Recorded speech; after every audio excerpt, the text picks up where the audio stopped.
नमस्कार, मैं हूं अंकुर मिश्र और स्वदेश खबर में आपका स्वागत है। मेरा पानी उतरता देख मेरे किनारे पर घर मत बसा लेना, मैं समंदर हूं, लौटकर वापस आऊंगा। भरोसे और चेतावनी के लहजे में दिया गया ये बयान 2019 का था और किरदार थे देवेंद्र फडणवीस। 5 साल बाद ये बात सच साबित हो गई है। देवेंद्र फडणवीस सीएम पद की शपथ लेने जा रहे हैं। हालात और वक्त ने इसकी दमदार मुनादी की है। सरफरोशी की तमन्ना अब हमारे दिल में है, देखना है जोर कितना बाजुए का दिल में है। वक्त आने दे, बता देंगे तुझे आसमां, क्या बताए आज क्या हमारे दिल में है। मी महाराष्ट्राच्या विधिमंडळ गटनेतेपदी माननीय देवेंद्रजी, सरिताताई, गंगाधरराव फडणवीस यांचं नाव या ठिकाणी सुचवतो।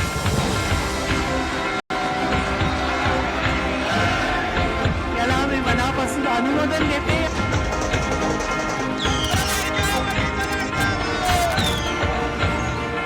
सर्वसम्मति से देवेंद्र फडणवीस जी को पार्टी के नेता के रूप में घोषणा करता हूं। भारत माता की वंदे, छत्रपती शिवाजी महाराज की। शेवटी एवढंच सांगतो मी पुन्हा येईन।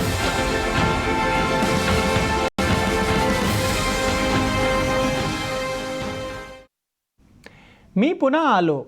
फडणवीस का ये ऐलान सच साबित हो रहा है। बीजेपी के देवेंद्र फडणवीस कल शाम 5:30 बजे महाराष्ट्र के मुख्यमंत्री के रूप में शपथ लेंगे। शपथ ग्रहण का कार्यक्रम कल 5:30 बजे आजाद मैदान में होगा। शिवसेना नेता एकनाथ शिंदे, एनसीपी लीडर अजीत पवार के साथ फडणवीस ने राज्यपाल से मिलकर सरकार बनाने का दावा पेश किया।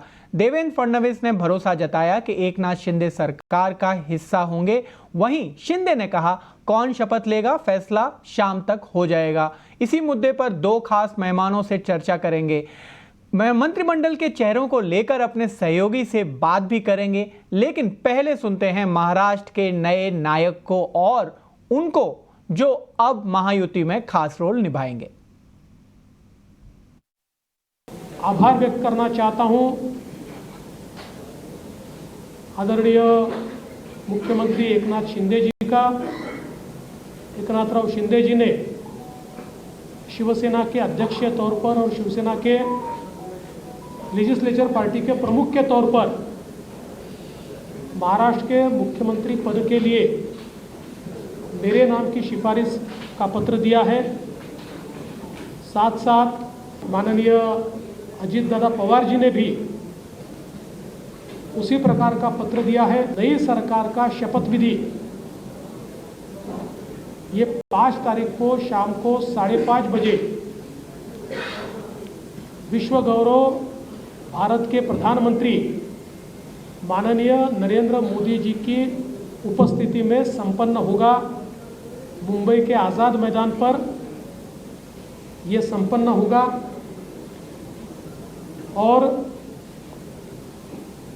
इस शपथ विधि में तीनों पार्टी के नेता वहां पर रहेंगे।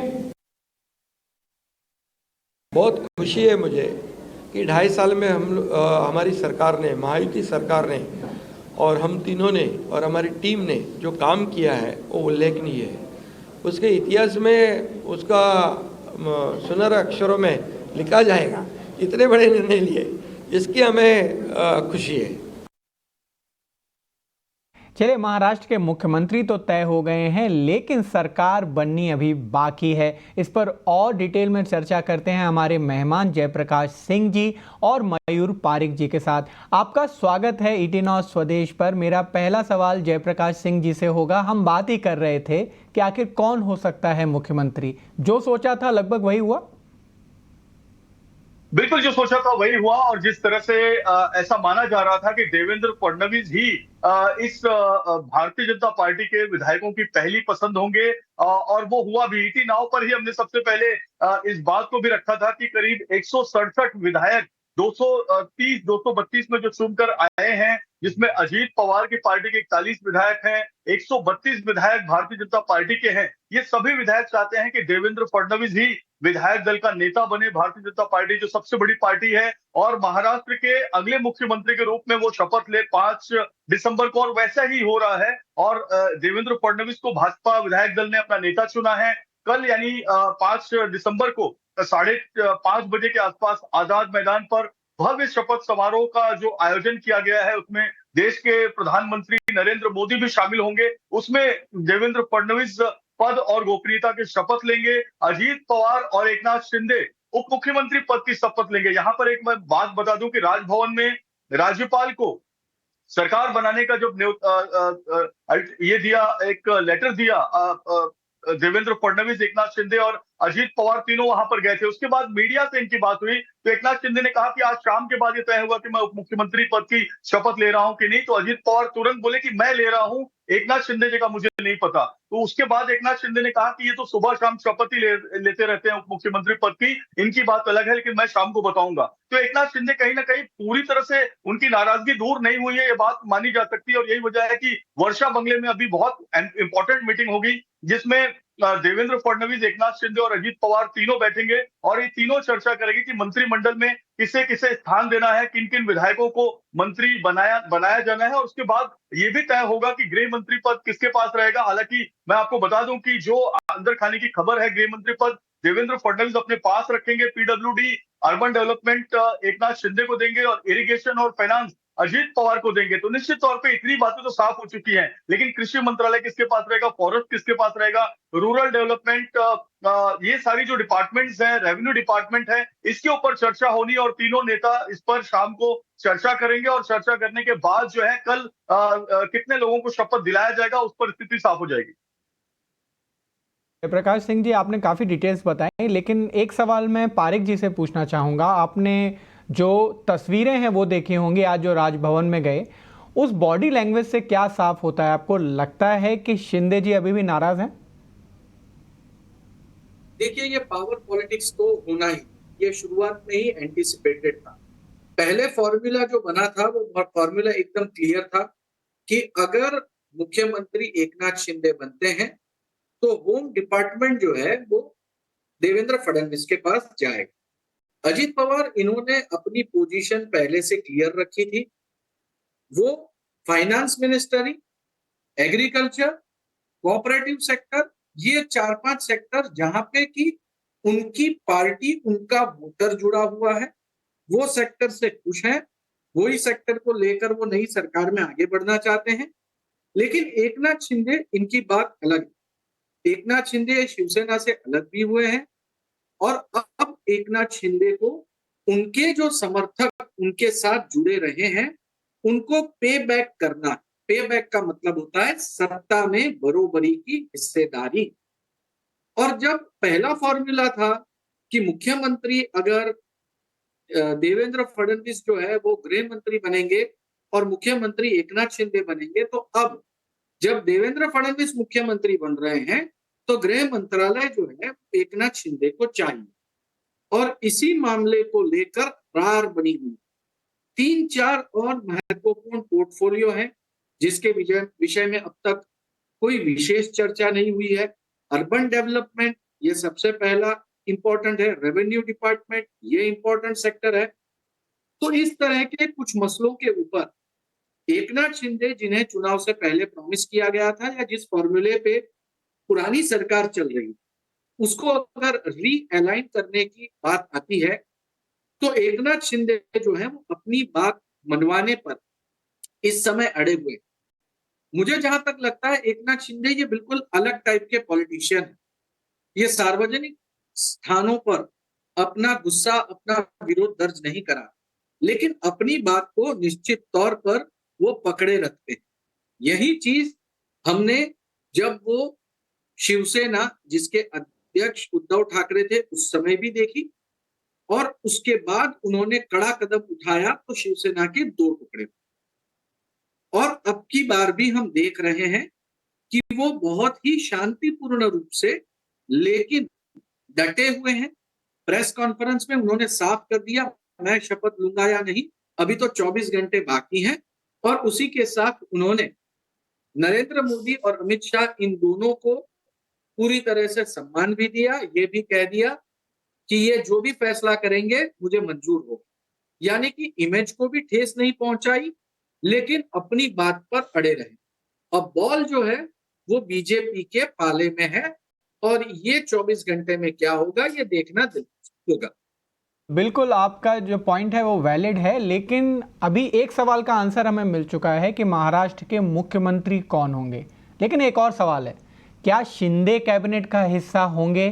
क्या वो डिप्टी सीएम बनेंगे? ये भी एक बड़ा सवाल है और आप दोनों हमारे साथ बने रहिए।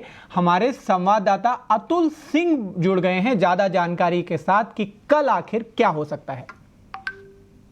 महाराष्ट्र के मुख्यमंत्री देवेंद्र फडणवीस बनेंगे। राज्यपाल के पास उन्होंने अपना दावा पेश कर दिया है। 5 तारीख को शाम 5 बजे मुंबई के आजाद मैदान में भव्य शपथ ग्रहण समारोह होगा, जिसमें अभी सूत्र बता रहे हैं कि देवेंद्र फडणवीस मुख्यमंत्री तौर पे शपथ लेंगे और उनके अलावा 2 उप मुख्यमंत्री शपथ लेंगे। हालांकि एकनाथ शिंदे लास्ट तक नहीं बताए कि वो उप मुख्यमंत्री पद की शपथ लेंगे या नहीं लेंगे, लेकिन उनकी पार्टी से एक नेता शपथ जरूर लेगा। तो वहीं अजीत पवार पहले ही कह चुके हैं कि वो उप मुख्यमंत्री पद की शपथ लेने जा रहे हैं। इसके अलावा बताया जा रहा है कि कुछ और भी नेता शपथ ले सकते हैं। हालांकि इसकी सूचना देर शाम तक मिलेगी, लेकिन इतना तय है कि ये तीनों कल यानी 5 तारीख को शपथ लेने वाले हैं और उसमें कई सारे बड़े वीवीआईपीज आएंगे, जिसमें प्रधानमंत्री नरेंद्र मोदी के साथ अमित शाह और राजनाथ सिंह और दूसरे कई केंद्रीय कैबिनेट मंत्री के साथ साथ 22 अलग अलग राज्यों के मुख्यमंत्री और एनडीए सरकार के उप मुख्यमंत्री भी शामिल होंगे, जिनमें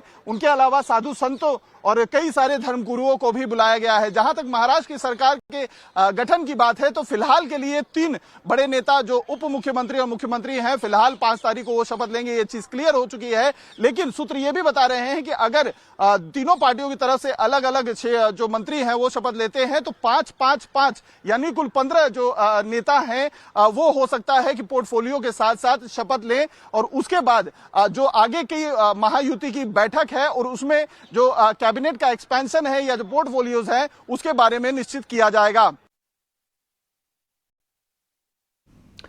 जी बिल्कुल, शुक्रिया इस जानकारी के लिए अतुल। और मयूर जी, हम जैसे बात कर रहे थे कि शिंदे जी का रोल क्या होगा, लेकिन अब चूंकि सरकार चुन के आ चुकी है, कल शपथ ग्रहण हो जाएगा। अब बात करते हैं कि आखिर वो काम क्या करेंगे। जो मैनिफेस्टो में था वहां पे एक बड़ी समस्या जो सॉल्व करनी थी वो है महाराष्ट्र के फिस्कल डेफिसिट को कम करना। लेकिन जो प्रॉमिसेस हैं उसमें आपने देखा होगा लोन वेवर है, उसमें कुछ ऐसे हैं जो कैश बेनिफिट ट्रांसफर हैं। तो वो बैलेंस कैसे बना पाएंगे, और खासकर जब 3 दलों की मिलकर सरकार होगी? देखिए, इस विषय में मैंने पिछले दिनों में एक इंटरव्यू देखा था अजीत पवार, जिसमें उन्होंने कहा था कि जब हमने पुराने बजट का पूरा टोटल किया तो पुरानी जो सरकार थी यानी कि महाविकास आघाड़ी, वो अलग अलग योजनाओं के माध्यम से लगभग 3 लाख करोड़ रुपया जितना लोगों के बीच अलग अलग योजनाओं के तहत पैसे बांटा करती, और इसके बनाम इन्होंने 50,000 करोड़ रुपया एक और ऐड कर, यानी कुल मिला के 3.5 लाख करोड़ रुपए उन्होंने कमिट अब तक कर चुके हैं। और लाडली बहन को 2100 का वादा किया है, यानी कि 600 रुपया प्रति माह और भी देने पड़ेंगे वचननामे के अनुसार। अगर हम ध्यान से देखें तो अगर मैं ज्यादा आंकड़ों के बारे में गलत नहीं हूं तब भी 7 लाख करोड़ जितना तो महाराष्ट्र पर बकाया न्यूनतम लोन्स और आउटस्टैंडिंग जो है वो बैलेंस शीट में दिख ही रहे थे। इसके अलावा ज्यादा भी हो सकते हैं। तो फिस्कल चुनौती जो है वो महाराष्ट्र के सामने अभी भी बनी हुई है, और इसीलिए अगर ये सरकार मजबूत मेजॉरिटी के साथ में नहीं आई हो तो महाराष्ट्र का दिवाला निकलना ऑलमोस्ट तय है। अब चौथी एक मजबूत सरकार है, चाहे वो सरकार किसी की भी हो। एक बात समझिए, अगर लोगों ने कंप्लीट मैंडेट दिया है तो वो सरकार कड़े कदम भी उठा सकती है, लेकिन अगर वो गवर्नमेंट जो है वो कंपल्शन की गवर्नमेंट बनती है तो वो कड़े कदम नहीं उठाती, उसे सबसे पहले अपनी कुर्सी की चिंता होती है। और आमतौर पे इसीलिए हमने उन राज्यों का बजट तेजी से गिरते हुए पहले देखा है जहां की फुल मेजॉरिटी की क्लियर गवर्नमेंट न हो। महाराष्ट्र के पास क्लियर मैंडेट है महायुति के पक्ष में, इसलिए जो आपने सवाल पूछा है वो देखना दिलचस्प होगा लेकिन हमें कड़े कदम भी देखने को मिलेंगे, खासकर अर्बन कदम एरिया। देखने को मिल सकते हैं, यही सवाल मैं आपसे समझना चाहूंगा जयप्रकाश जी। क्या कड़े कदम का मतलब ज्यादा टैक्स? जी बिल्कुल, टैक्स बढ़ाया जा सकता है, जैसे मयूर बता रहे हैं मेरे साथी, टैक्स निश्चित तौर पर बढ़ाया जा सकता है। लेकिन एक अच्छी बात जो इस सरकार के पक्ष में जा रही है वो ये है कि भले ही ये जो गठबंधन की सरकार है, लेकिन भारतीय जनता पार्टी के पास नंबर बहुत ज्यादा है। 132 विधायक उनके पास खुद हैं। मैजिक फिगर 145 का है, यानी 13 विधायक कम पड़ते हैं। और उसके बाद अजीत पवार 41 विधायक के साथ है। अगर एकनाथ शिंदे की नाराजगी ऐसे ही चलती रही, क्योंकि वो सीएम थे, अब वो नहीं चाहते कि वो डेप्यूटी सीएम के पद पर आए और काम करें, क्योंकि उनका परफॉर्मेंस अगर हम देखें तो बहुत ज्यादा अच्छा रहा और उन्होंने इस गठबंधन की सरकार को बहुत अच्छे से चलाया। लेकिन अगर आगे की बात करें देवेंद्र फडणवीस की, तो मैं आपको बताऊं कि देवेंद्र फडणवीस के बाद शिवसेना के साथ 5 साल तक सरकार चलाने का अनुभव है। एकमात्र मुख्यमंत्री वो रहे महाराष्ट्र के जिन्होंने 5 साल की पूरी सरकार चलाई और शिवसेना, उद्धव ठाकरे के शिवसेना के साथ उनके सारे विधायकों को लेकर उनको मंत्री बनाकर चलाई। उस समय पीडब्ल्यूडी मिनिस्टर खुद एकनाथ शिंदे रहे। तो इस पूरे मामले को संभालने का और सरकार को, गठबंधन सरकार को आगे कैसे लेके जाए, इसकी पूरी कुव्वत और पूरी ताकत जो है देवेंद्र फडणवीस में है। ये सूझबूझ उनमें है। अब सरकार को और महाराष्ट्र को डेफिसिट से कैसे बाहर निकालें, जैसे मयूर बता रहे थे, तो टैक्सेस बढ़ाए जाएंगे, क्योंकि बहुत सारी योजनाएं अभी पाइपलाइन में है। केंद्र सरकार भी बहुत बड़ा इन्वेस्टमेंट जो है महाराष्ट्र में करवा रही है, बहुत फंडिंग महाराष्ट्र को दे रही है। तो जो वाधवान जेटी है, वाधवान बंदरगाह है, बुलेट ट्रेन है, मेट्रो की अलग अलग परियोजनाएं हैं, कोस्टल रोड है, इसका पूरा पैसा जो है केंद्र सरकार और महाराष्ट्र सरकार साझे में, ज्वाइंट में खर्चा कर रही है। तो बहुत सारी ऐसी इनकम सोर्सेज भी है जो महाराष्ट्र सरकार नए तरीके से बनाएगी। और गठबंधन की सरकार होने के बावजूद भाजपा जो है उसका पलड़ा यहाँ पर भारी है, बहुत ज्यादा है। और यही वजह है कि भाजपा अपना मुख्यमंत्री का पद जो है वो आगे लेकर जा रही है। मुख्यमंत्री का चेहरा भी देवेंद्र फडणवीस को बनाया गया है। कोई ऐसा प्रयोग नहीं किया गया जैसे मध्य प्रदेश और राजस्थान में किया गया था। महाराष्ट्र में ऐसा प्रयोग नहीं हुआ है, यानी पूरा भरोसा फडणवीस जी पर जताया गया है। और बिल्कुल एकदम ऑब्वियस चॉइस के साथ गए हैं यहाँ पर सीएम के तौर पर। आपका बहुत बहुत शुक्रिया मयूर जी और जयप्रकाश जी जुड़ने के लिए। तो बिल्कुल साफ है, लोगों ने तो अपना बहुमत दे दिया, अब सरकार बनने जा रही है। अब महाराष्ट्र सरकार की जिम्मेदारी है कि आर्थिक प्रगति महाराष्ट्र की बनी रहे। वक्त हो चला एक छोटे से ब्रेक का। ब्रेक के बाद जल्द से वापस आते हैं।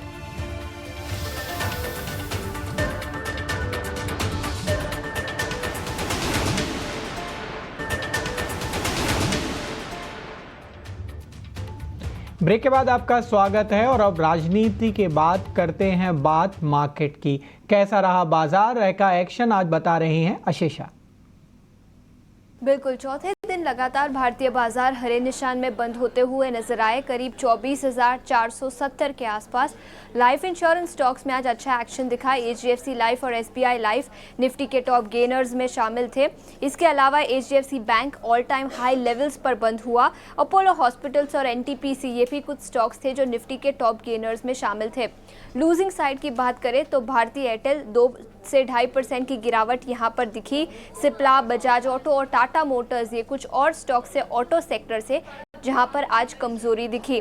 लेकिन बैंकिंग स्टॉक्स की बात करें तो आज फिर से एक बार निफ्टी बैंक करीब 600 अंकों की तेजी के साथ बंद होता हुआ नजर आया। पिछले कुछ दिनों से बैंकिंग और फाइनेंशियल स्टॉक्स में तेजी दिखी है और आज भी वो तेजी कंटिन्यू होती हुई नजर आई। ब्रॉडर मार्केट्स में भी काफी एक्शन था। मिड और स्मॉल कैप इंडेक्स 9वें दिन लगातार ये इंडेक्स भी हरे निशान में बंद हुए। इंडिविजुअल सेक्टर्स की बात करें तो पीएसयू बैंकिंग इंडेक्स दूसरे दिन लगातार यहाँ पर तेजी दिखी। UCO bank, Indian overseas bank और पंजाब एंड सिंध बैंक कुछ टॉप गेनर्स थे निफ्टी पीएसयू बैंकिंग इंडेक्स से। रियल्टी स्टॉक्स में भी अच्छा एक्शन था। मैक्रोटेक डेवलपर्स, ओबेरॉय रियल्टी ये कुछ टॉप गेनर्स थे निफ्टी रियल्टी इंडेक्स पे। लूजिंग साइड की बात करें तो एफएमसीजी शेयरों में कमजोरी दिखी। बलरामपुर चीनी, रैडिको खैतान, मैरिको ये कुछ टॉप लूजर्स थे एफएमसीजी इंडेक्स से। लेकिन ऑल इन ऑल अच्छा दिन था। बैंकिंग स्टॉक्स में अच्छी खासी तेजी दिखी और इंडेक्स लेवल भी दोनों ही इंडेक्सेस हरे निशान में बंद होते हुए नजर आए। अब बढ़ते हैं अपने खास सेगमेंट 5 का पंच की तरफ, जहां हमारे सहयोगी रविंद्र आपको बताएंगे कि आखिर किन शेयरों और सेक्टर ने लगाया मार्केट में एक्शन भरा पंच।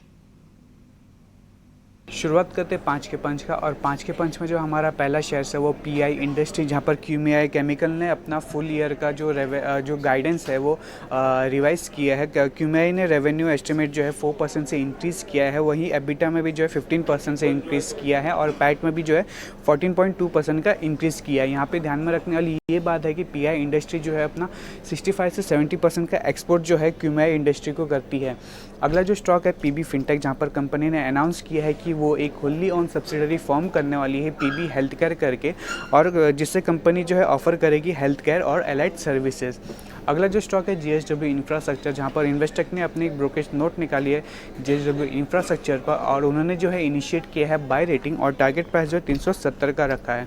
इन्वेस्टर का मानना है कि जीएसडब्ल्यू इंफ्रा जो है ऑन ट्रैक है डिलीवर करने के लिए 20% का रेवेन्यू और एबिटा CAGR ओवर FY24 से 30 तक, और increase third party cargo terminal at new terminal, और strong growth in JSW group traffic starting from FY27 के चलते जो है ग्रोथ देखने को मिल सकती है। और इसी के साथ साथ गवर्नमेंट ऑफ इंडिया का जो पोर्ट प्राइवेटाइजेशन टारगेट है, मैनेजमेंट का अपॉर्चुनिस्टिक अप्रोच और रोबस्ट बैलेंस शीट के चलते इन्वेस्टर का मानना है कि जीएसडब्ल्यू इंफ्रा में और भी ग्रोथ देखने को मिल सकती है। अगला जो स्टॉक है ओबेरॉय रियल्टी, जहाँ पर नोमिरा ने जो है अपनी नोट निकाली है ओबेरॉय रियल्टी पर, और उन्होंने जो है इनिशिएट किया है बाय रेटिंग, और टारगेट प्राइस जो है 2500 का रखा है। नोमिरा एक्सपेक्ट कर रहा है strong pre sales and cash generation, जिसकी वजह से जो है कंपनी में ग्रोथ देखने को मिल सकती है। और नोमिरा का फॉरकास्ट है कि 40% CAGR इन प्री सेल ओवर FY24 से 27 तक विथ 50% एम्बेडेड एबिटा मार्जिन, और क्यूमुलेटिव होटल और एनएटी रेवेन्यू जो है उसमें 35% का ग्रोथ कैगर देखने को मिल सकता है सेम पीरियड में। अगला जो है डिफेंस स्टॉक भी आज फोकस में रहे थे, जहां पर डिफेंस मिनिस्ट्री ने जो है अप्रूवल दिया है 5 मिलिट्री मॉडर्नाइजेशन प्रोजेक्ट के लिए, और जो कॉस्ट है इस प्रोजेक्ट का वो 21,772 करोड़ का है, जिसके चलते हमें आज डिफेंस स्टॉक्स में तेज़ी देखने को मिली। आईआईटी के अलग अलग कैंपस में जॉब प्लेसमेंट के शुरुआती फेज उम्मीद जगाने वाले हैं। आईआईटी मद्रास में एक स्टूडेंट को अमेरिकी फर्म ने 4 करोड़ रुपए से ऊपर का पैकेज का ऑफर दिया। ज्यादा डिटेल्स दे रही हैं हमारी सहयोगी अंजलि। देश भर की आईआईटीज में प्लेसमेंट सीज़न शुरू हो चुका है, जिसमें कई बड़े नंबर हमें सुनने को मिल रहे हैं, जिसमें से है आईआईटी मद्रास के एक बीटेक स्टूडेंट ने 4.3 करोड़ का पे पैकेज जो है न्यूयॉर्क के एक क्वांट ट्रेडिंग फर्म जेन स्ट्रीट से सिक्योर किया है। इस कंपनी के अलावा DE Shaw & Co, ब्लैकस्टोन और माइक्रोसॉफ्ट भी आईआईटी मद्रास में स्टूडेंट्स को इंटरव्यू कर रहे हैं। देश की दूसरी आईआईटीज़ जैसे कि आईआईटी पवई, दिल्ली, खड़गपुर, कानपुर, इनमें भी प्लेसमेंट सीज़न डे 0 जो कि 1 दिसंबर को शुरू हुआ था, तब से कई सारे कैंडिडेट्स को यहाँ पर रिटन टेस्ट और इंटरव्यूज़ के ज़रिए स्क्रीन किया जा रहा है। हमें सुनने में आ रहा है कि 2023-24 में जिस तरह के पे पैकेजेस देखे गए थे, इस साल उससे बढ़कर पे पैकेजेस ऑफर किए जाएंगे, और अगले कुछ हफ्तों में जो पहला राउंड है प्लेसमेंट का वो पूरा होगा, और तभी हमें इन आईआईटीज़ में किस तरह की हायरिंग एक्टिविटी हो रही है इसका बेहतर अंदाज़ा मिलेगा।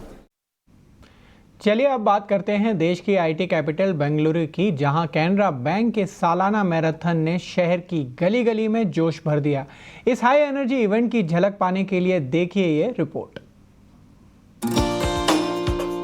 संडे की सुबह बेंगलुरु की सड़कें दौड़ने वालों से गुलजार हो गई। हजारों लोग कैनरा बैंक के come together run together marathon में शामिल हुए। तकरीबन 9000 से ज्यादा रनर्स ने अपनी फिटनेस के साथ साथ समाज की बेहतरी के लिए दौड़ लगाई। मैराथन में 3 कैटेगरीज थी, 10 किलोमीटर, 5 किलोमीटर और 3 किलोमीटर, जिनकी शुरुआत हुई प्रसिद्ध श्री कंठीरवा स्टेडियम से, जहां कैनरा बैंक ऑफिशियल्स ने रेस को फ्लैग ऑफ किया। अनुभवी धावक हो या शौकिया दौड़ने वाले, बच्चे से लेकर बुजुर्ग, हर तरह के लोगों ने मैराथन में बढ़ चढ़कर हिस्सा लिया। Can see people, young kids, even senior citizens actually running. So that shows the passion and the fire people have got. and we are very happy to be associated with this event. We strongly believe that when we are aiming for the 2047 Vikasit Bharat in the lines of the call given by our Honorable Prime Minister, I feel that we have to first focus on the health. Healthy Indians will make a healthy India. Absolutely. That's the reason we have given a call that come together, run together, and together we can. The message which is coming from the Canara Bank right here is, health is wealth, and youngsters really should come out and take part in marathons. Here in Bengaluru with Pradeep, Shrija for Times Network.